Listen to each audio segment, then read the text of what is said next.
What's the deal, man? Yes! Yeah! Hey, shout out to you for clicking on this episode of my podcast. Before I get to the episode, I would like to ask that if you're not already subscribed to my channel, hit that subscribe button. It only takes a couple seconds.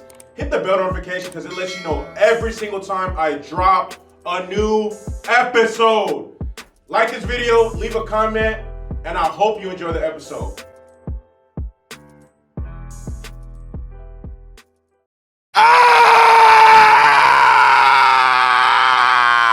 Let's go!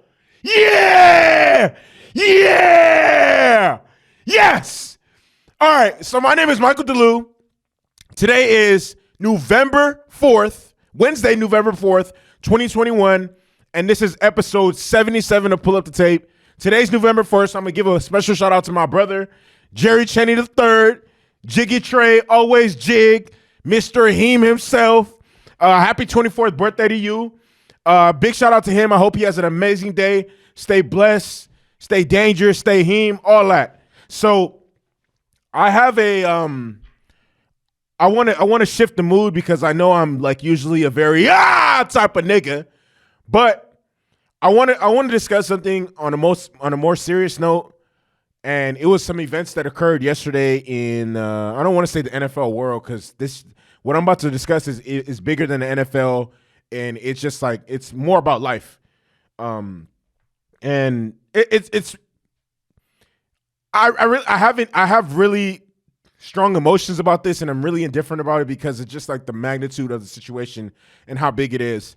And sometimes, like, you know, situations like this, it's like, anyways, I'm gonna just talk about it. So TMZ was the first person to report it yesterday that Henry Ruggs, who is the Raiders' first round pick from 2020, and he was also the first receiver taken in a very, very stacked wide receiver class of 2020. Henry Ruggs, CeeDee Lamb, Jerry Jeudy, Jalen Reagor, to name just to name a few. He was involved in a fatal car accident, and when I say fatal, you know, obviously an individual passed away, and the individual was a young individual as well. Henry Ruggs is 22, and the individual that passed away was 23. And I want to give a brief moment of silence, like a 10-second moment of silence to this individual who unfortunately lost her life yesterday.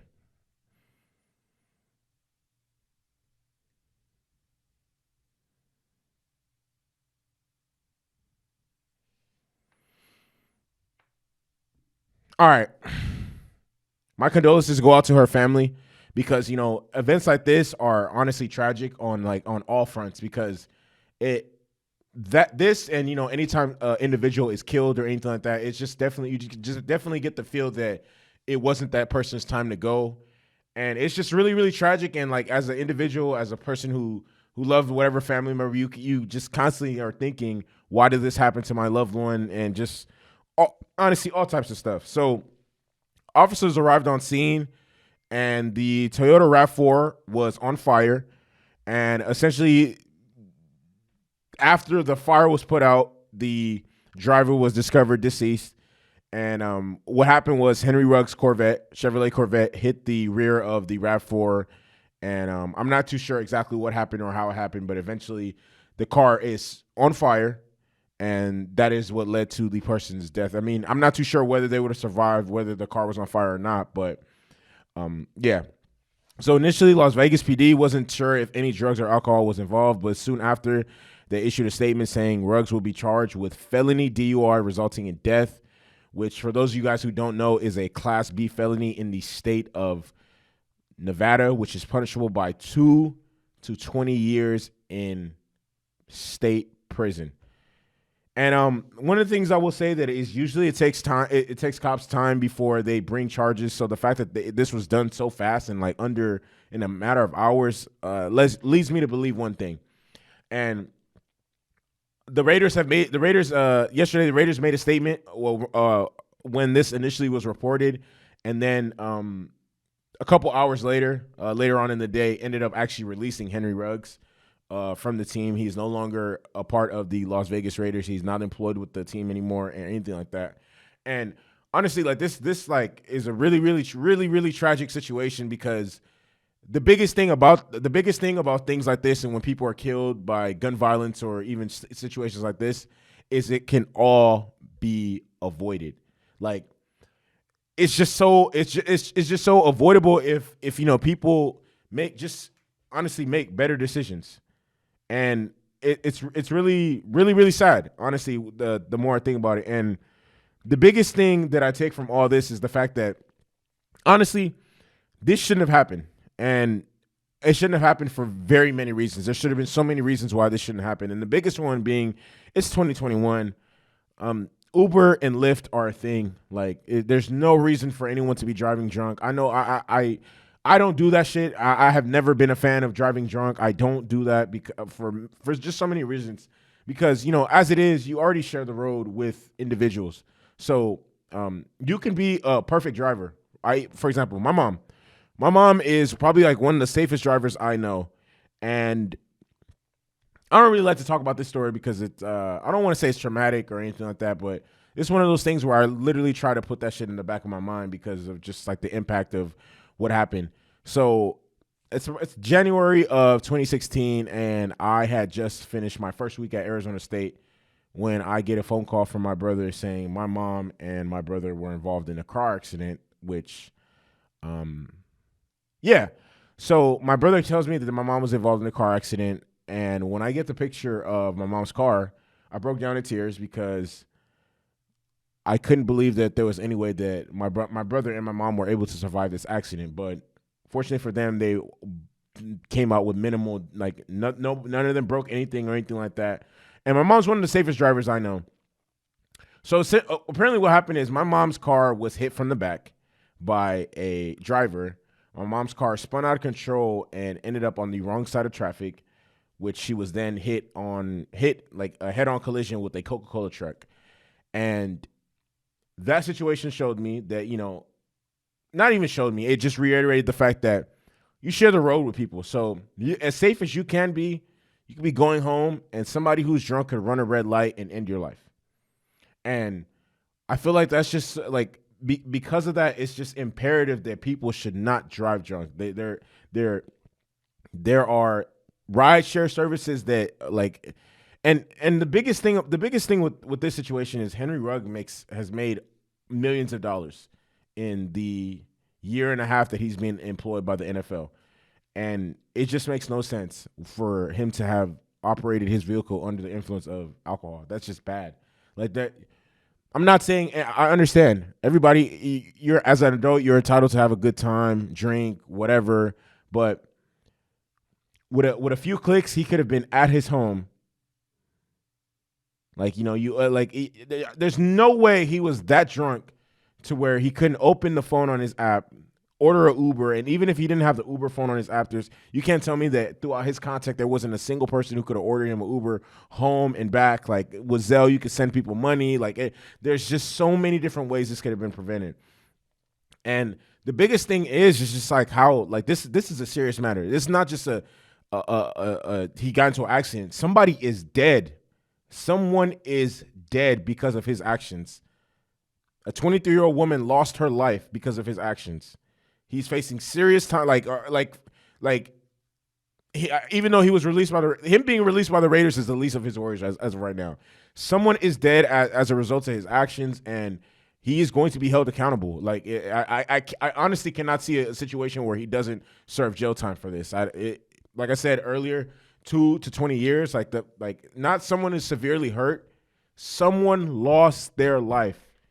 So aside from being released by the NFL, and I'm not too sure what it's like, I can't even talk about his football career because this is bigger than that. A life was lost because of his actions, and it's extremely disappointing that he would make a decision like this, considering who he is and what he stands for. And what I mean by that is Henry Ruggs is a respectable person. For those of you guys who don't know and haven't noticed, most of the time when Henry Ruggs scores touchdowns, he throws up a 3. And he even has a chain, a bust down 3, I'm not too sure if that's for the fact that he's Henry Ruggs III or his teammate, but he had a teammate named Rod Scott who died as a result of a car crash. I'm not too sure if it was involving a drunk driver or what exactly it was, but Henry Ruggs himself understands the severity of car crashes and how they and what they are and how they can impact people's lives for like in a negative manner.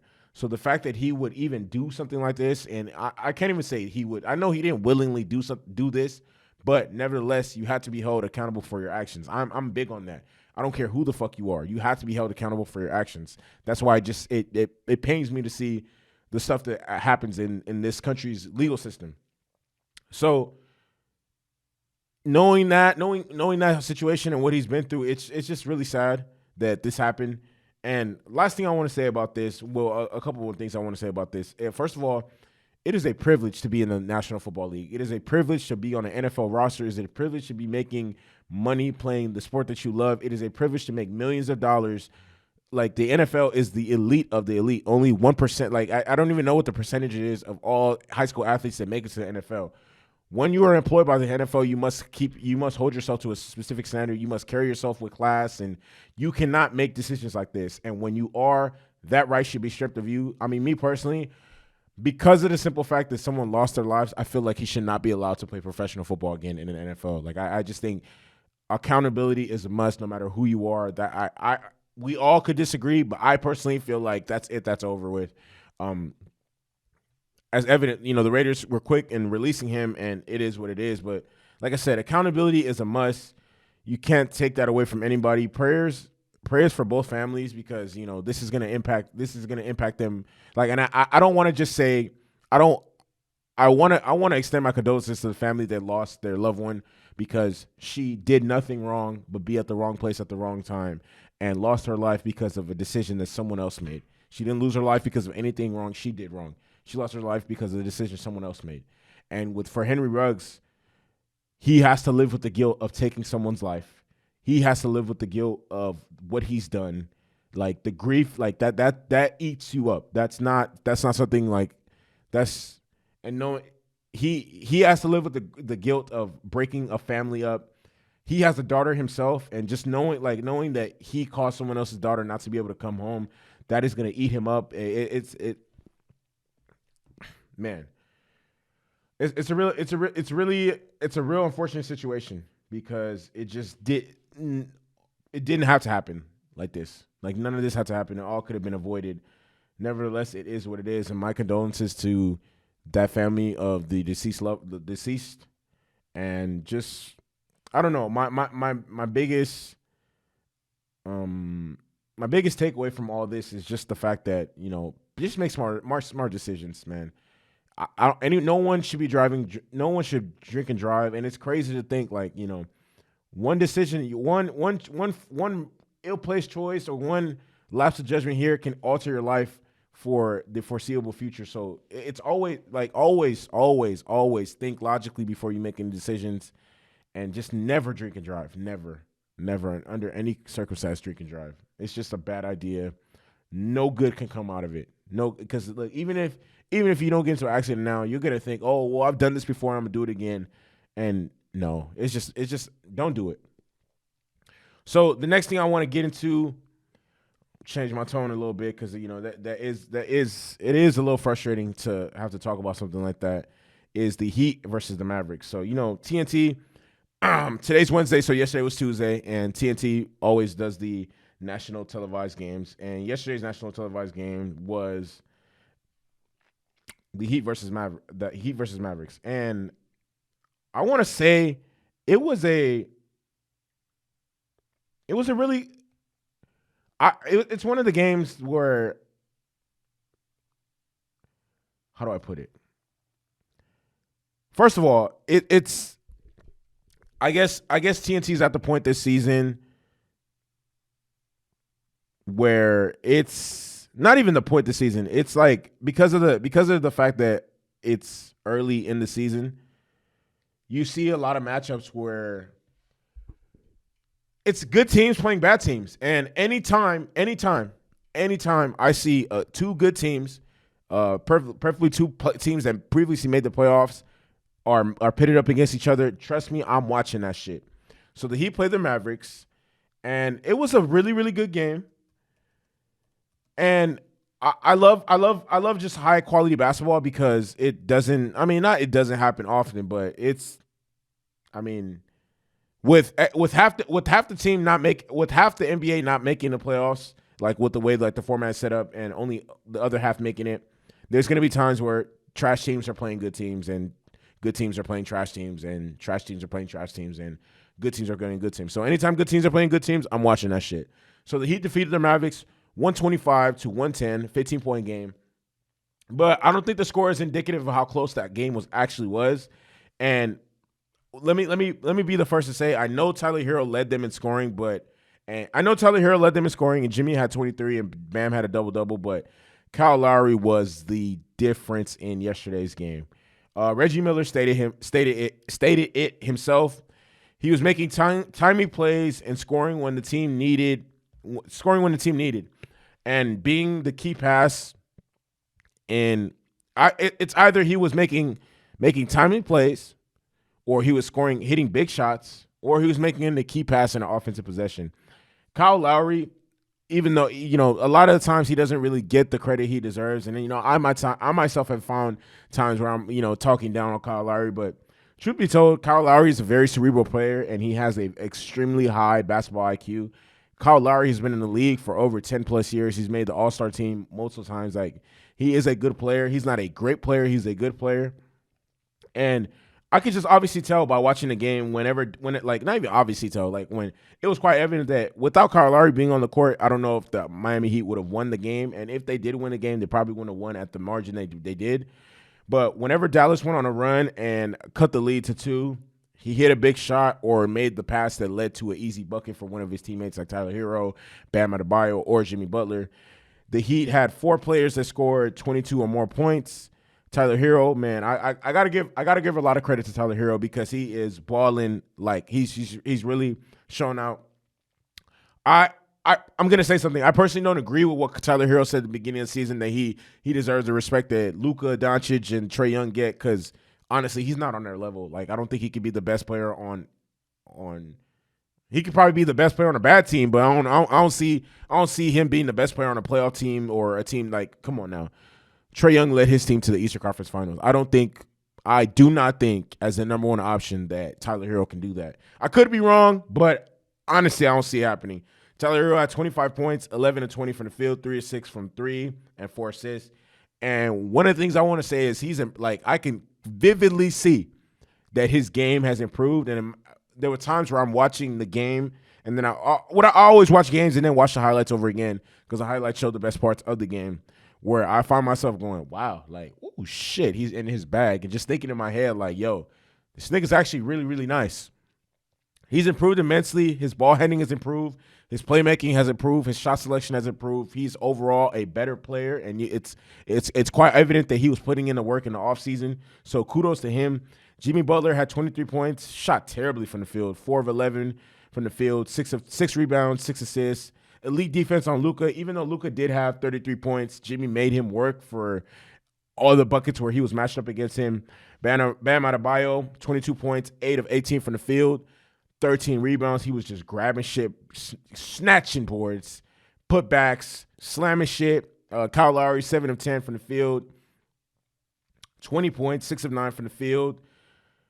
No, not from the field. 6 of 9 from 3. He was 7 of 10 from the field, and he had 5 rebounds and 9 assists. So overall, great team win by the Miami Heat. And let me get into the Mavericks. Luka Doncic had 33 points, 10 of 24 from the field, 3 of 9 from 3, 5 assists. Jalen Brunson had 25 points, 10 of 13 from the field, 2 of 2 from 3, 7 rebounds. Tim Hardaway Jr., 5 of 15, 4 of 13 from 3, 13 threes, and 3 assists. So that's that. Great game. Honestly, can't complain. I love when I see high level basketball. I just love when I see 2 playoff teams play. I don't care what 2 playoff teams it is. I love when I see 2 playoff teams play because, man, sometimes, I'll turn on a game and I'm seeing the Rockets play the fucking shit. Who sucks in the Eastern Conference? I'm seeing the Rockets play the Who knows? Anytime I'm not watching the Rockets play anybody. I'm not fucking no. I'm not watching the Rockets play anyone. Or the Rockets are playing the fucking Magic. The Magic suck. No thanks. I'm not trying to watch that. And the last thing I want to say is shout out to Atlanta Braves. Okay, the Atlanta Braves won the World Series, the 2021 World Series, and they defeated the Houston Astros.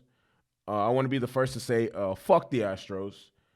Anytime that the Astros lose, I'm happy. I don't even follow baseball, and I don't fuck with the Astros. I don't follow baseball, and I fucking hate the Astros. What does that tell you? I don't follow baseball, and I absolutely despise the Houston Astros. That says a lot. Shout out to, like I said, shout out to the Atlanta Braves. The last time they went to the World Series, I seen this fact, was like 1995. So the fact that they were able to get this W in the World Series and claim the championship for Atlanta, that's big props to them, big shout outs to them. And that concludes episode 77 of Pull Up the Tape. I can't wait till I reach episode 100. I got so much more stuff planned ahead. Shout out to everybody that's fucking with me. Shout out to people wherever.